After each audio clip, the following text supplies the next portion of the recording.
That's close and given. ನಮಸ್ಕಾರ ಗೆಳೆಯರೆ. ಒಂದು ಡೌಟ್, ಬಾಲ್ ಬ್ಯಾಟ್ಗೆ ಟಚ್ ಆಯ್ತಾ ಇಲ್ವಾ? ರಿಪ್ಲೇ ನೋಡಿದರೂ ಕೂಡ ಸಮ್ಟೈಮ್ಸ್ ಕ್ಲಿಯರ್ ಆಗಲ್ಲ ಅಲ್ವಾ? ಅದಕ್ಕೆ ಯೂಸ್ ಮಾಡೋದು DRS, decision review system. DRS ಸಿಂಪಲ್ಲಾಗಿ ಹೇಳಬೇಕು ಅಂದರೆ 3 ಮೇನ್ ಟೆಕ್ನಾಲಜೀಸ್ ಯೂಸ್ ಮಾಡ್ತಾರೆ. ಫಸ್ಟ್ ನೋಡೋಣ, ಹಾಕೈ. ಇದು ಬಾಲ್ನ ಫುಲ್ ಪಾತ್ ಟ್ರ್ಯಾಕ್ ಮಾಡುತ್ತೆ. ಎಲ್ಲಿ ಪಿಚ್ ಆಯಿತು ಅಂತ ನೋಡಿ ಆದಮೇಲೆ ಪ್ಯಾಡ್ಗೆ ಹಿಟ್ ಆದರೆ ಅದು ಸ್ಟಂಪ್ಸ್ಗೆ ಹಿಟ್ ಆಗುತ್ತಾ ಇಲ್ವಾ ಅಂತ ಪ್ರೆಡಿಕ್ಟ್ ಮಾಡುತ್ತೆ. ಮೇನ್ಲಿ LBW ಡಿಸಿಷನ್ಸ್ಗೆ ಯೂಸ್ ಮಾಡ್ತಾರೆ. Next, ultra edge.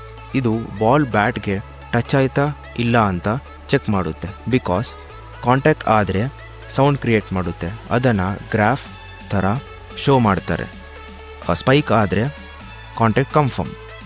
Next, hotspot. ಇದು ಹೀಟ್ ಬೇಸ್ ಮೇಲೆ ವರ್ಕ್ ಆಗುತ್ತೆ. ಬಾಲ್ ಬ್ಯಾಟ್ಗೆ ಟಚ್ ಆದಾಗ ಸ್ಮಾಲ್ ಹೀಟ್ ಜನರೇಟ್ ಆಗುತ್ತೆ. ಇನ್ಫ್ರಾರೆಡ್ ಕ್ಯಾಮ್ರಾ ಅದನ್ನು ಕ್ಯಾಪ್ಚರ್ ಮಾಡಿ ಸ್ಕ್ರೀನ್ ಮೇಲೆ ವೈಟ್ ಮಾರ್ಕ್ ತೋರಿಸುತ್ತೆ. That means contact happened. But ಒಂದು important thing, DRS always perfect ಆಗಲ್ಲ. ಕ್ಲೋಸ್ ಕೇಸಸಲ್ಲಿ ಡೇಟಾ ಕ್ಲಿಯರ್ ಇರಲ್ಲ. ಸೊ ಸಮ್ಟೈಮ್ಸ್ ಸಿಸ್ಟಮ್ಸ್ಗೂ ಡೌಟ್ ಇರುತ್ತೆ. ಆ ಟೈಮಲ್ಲಿ ಫೈನಲ್ ಡಿಸಿಷನ್ ಹ್ಯೂಮನ್ ಅಂಪೈರ್ ಮೇಲೆ ಡಿಪೆಂಡ್ ಆಗುತ್ತೆ.